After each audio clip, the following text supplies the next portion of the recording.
Hello, everybody. Welcome back. Another Jank Pack Thursday is upon us. Last week we dug into some American Tale, 50 Goes West, 66 entries, living upon the wheel. So we are going to shuffle, we are going to spin, we are going to see what we have, and we have our little history fact of the day. On this day, April 17th, the year 1970, the very ill-fated mission Apollo 13 returns to Earth. Most of us have seen the movie. We all know what happens. But interestingly, the quote that was made famous by the movie, Houston, we have a problem, was not the actual quote. Instead, it was, okay, Houston, we've had a problem here. And coming up, what in the world do we have? Is it going to kick over? We have a pack of Dick Tracy cards. I haven't opened these in a long time. I actually remember opening up a lot of them when I was younger. And since we took the week off last week, hold on. All right, we're back with the less friendly wheel, the Tim Wheelo gum, because I don't know why. Maybe an offering to the universe for things to happen.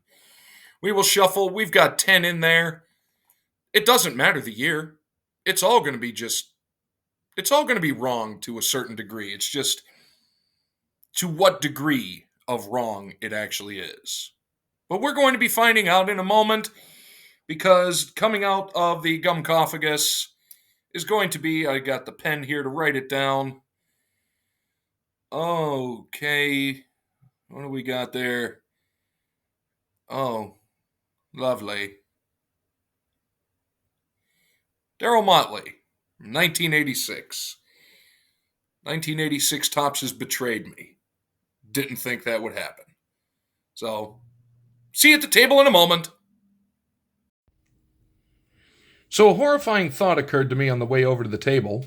The Dick Tracy cards, I'm pretty sure, are right in that time period. What if they have gum?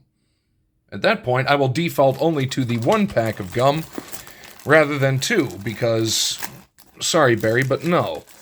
So, we're looking for the Dick Tracy cards, and as I said in the... oh god, everything is... well, neither of them were it. Oh, here we go, Dick Tracy. Everything is just falling all over the place. We have the cards. Thankfully, we have no gum, but not thankfully, we have the Gum-Cophagus waiting just off screen. As I said in the intro, I've opened a lot of these. I remember the stickers especially. I was a big fan of the stickers because of, the different characters and all that, and they were really, really cool. Is that going to be... yeah, that's going to be okay. So we are going to get in, we are going to have some fun, and this is going to be a walk down old memory lane for me. Maybe if I can find a box of this stuff cheap, I'll have to try to complete a set of it. Because I think with all the stuff I opened back, when I was younger, I very well may have. But either way, we'll put that right up there for some inspiration, as it were. And we're going to start off right off the bat. The man, the myth, the legend, Tracy tracks his man. Tracy walks over to Big Boy. You like walnuts, don't you? The lawman asks. I love them. A lot of people like walnuts. They're good for the liver. Big Boy shrugs. Tracy is unimpressed. Yeah, but they're bad for the brain. You're sloppy, Big Boy, and you're under arrest. What a movie. And looking at the old comic, the comic that they were doing, back in the 30s. The watch that you talk into, they did it a long, long time ago. There we go. A confident crook. What a fun movie this was. The cops arrest Big Boy and hustle him out the door. Confident his lawyer will have him out in a half hour, he turns and shouts to the dancers, this ain't a break, keep rehearsing. Confidence. Always ends well. The cement bath. Well, that's kind of ironic. Oop, there we go. A familiar ritual is underway.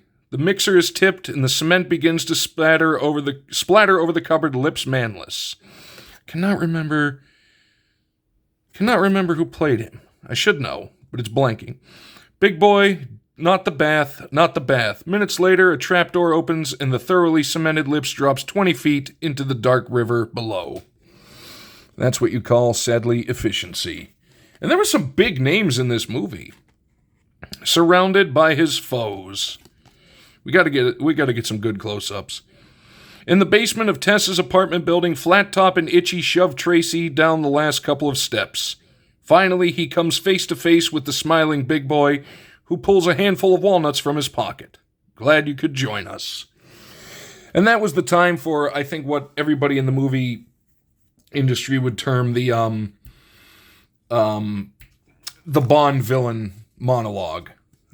There was just no purpose to it. Back in action. That is a really cool-looking card. That is a really cool-looking design.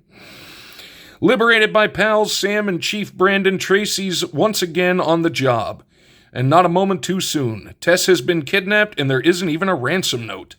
Tracy begins to pull all the pieces of this curious puzzle together and puts a daring new plan into action. I like the choice of the background for that. That was very good. Very good. Hard-driving detective. You know, that man just does not age. I don't think he will. He might be a replicant. Crooks beware. Tracy's on the warpath, raiding gambling dens, foiling robberies, apprehending gangsters, safeguarding the public in a relentless battle against corruption. That's what we're talking about, folks. Couple more, and then we've got our sticker. We got the kid. Forgot there was the kid. It's been a long time. Because what year is this anyway? I didn't even look.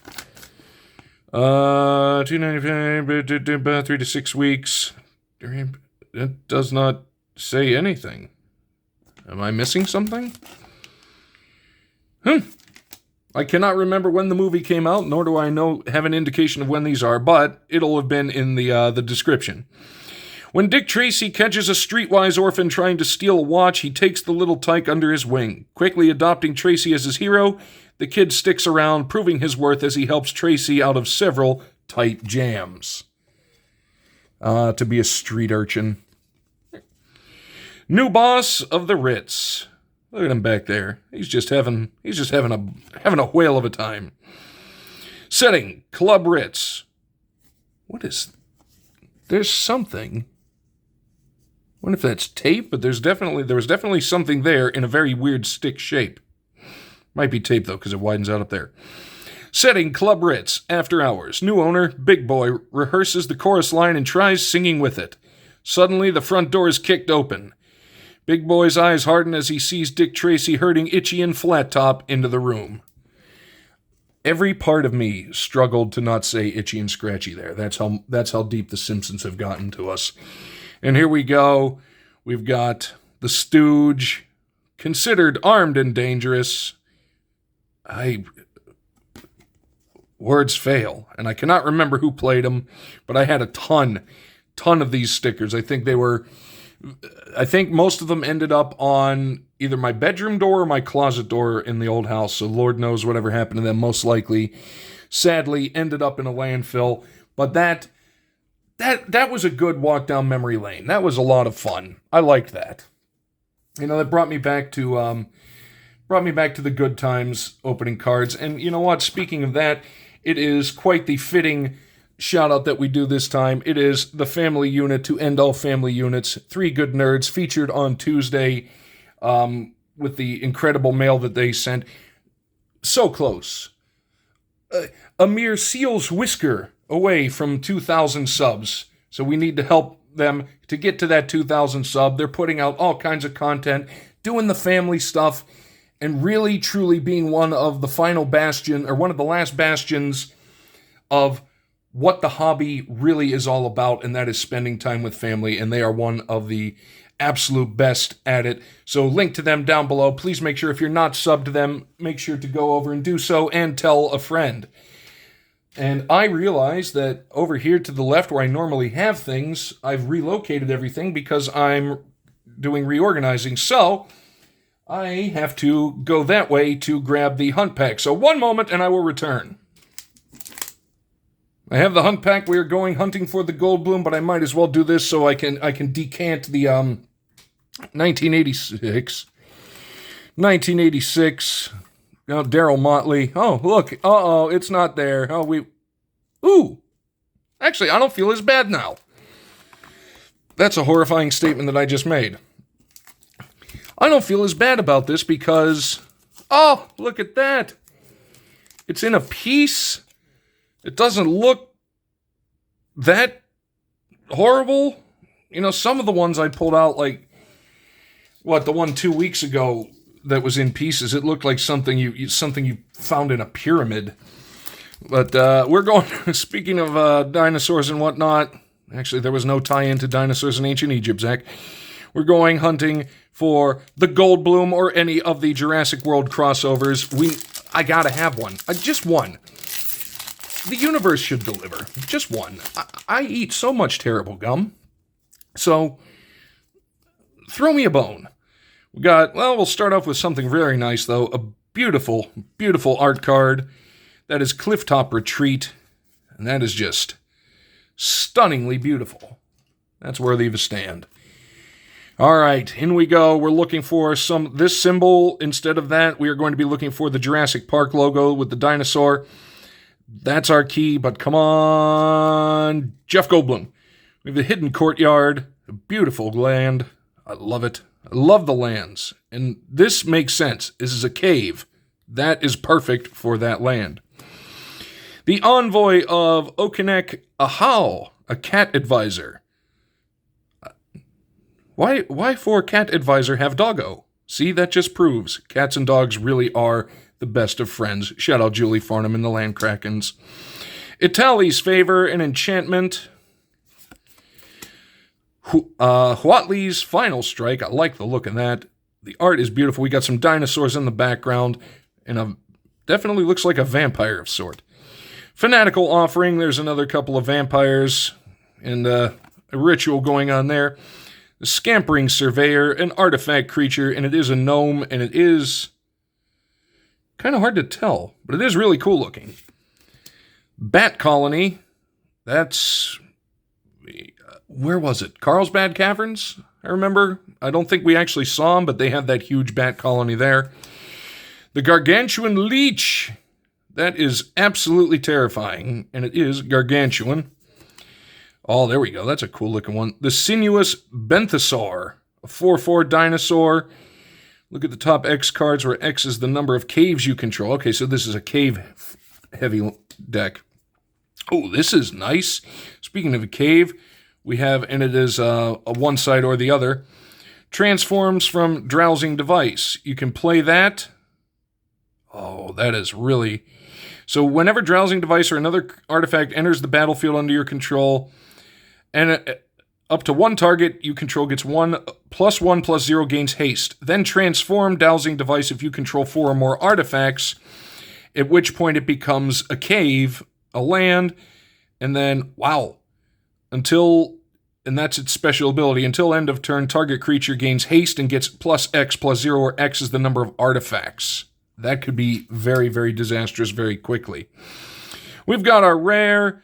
We have Queen's Bay Paladin, a vampire knight in the midst of all this dinosaur. Here's our foil, Echo of Dusk. Love that. Vampire Spirit. And our final card. Unfortunately, we got completely skunked on the dinosaurs, but it is a token creature, and it is a merfolk. Beautiful looking merfolk. I like the token artwork. Hi. How are we? I know. I'm excited to be here too. For we have the 1986 tops. Actually, and this is also a good sign. There we go. You see, it's actually not much. It's just a little bit of schmutz, but you can't see the lines. So this one, hold on. Never mind. I was going to say this one I have hope for. See you on the other side. Oh. That one was actually painful. I was expecting it to blow up a lot easier, but it did not. Let's see, so what's going on in the world? Oh. This is a new flavor.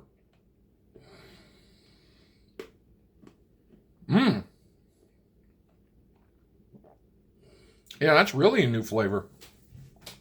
Because normally it's like really, really dank. This is more subdued, more subtle. Dank on the aftertaste, if you will. And is anybody else tired of that? Like, oh, it's on the aftertaste. Put it in the before taste. I don't want to taste it after. I want to taste it now. That's why I'm eating it. Except this. I've tasted this. I've smelled this taste before. If you know what I'm talking about, you know what I'm talking about. I've smelled this taste before. And we all know that smell and taste are very, very closely linked. As often you can tell what something is going to taste like by the smell of it. This is an old bookstore, but a small one, very confined area. There's been no mold, but yet they never open a window at said bookstore. And it's just that smell of, for lack of a better term, that smell of dry. That's what's in my mouth. Very small, 250 square feet or less, probably 1 or 2 employees, single owned, not a chain. That's how good this is. Bookstore, hasn't opened the window, no water damage. Just some of the books may not have been kept in ideal conditions before they acquired them. I'm flipping this around now. Okay, and we're back to what we should be looking at, which is anything but me. So thank you so much for joining me on this Jank Pack Thursday. It was quite the fun one. Link to 3 Good Nerds will be down below. Please make sure to sub them up, and let's help them get to 2,000 subs. And thank you to everybody over there in the premiere chat for taking the time and spending it with me. Barry, I hope you enjoyed it, because I certainly did not, once again. That's about all I got for this time. Hope everybody's having a great rest of the week. We will see you next time.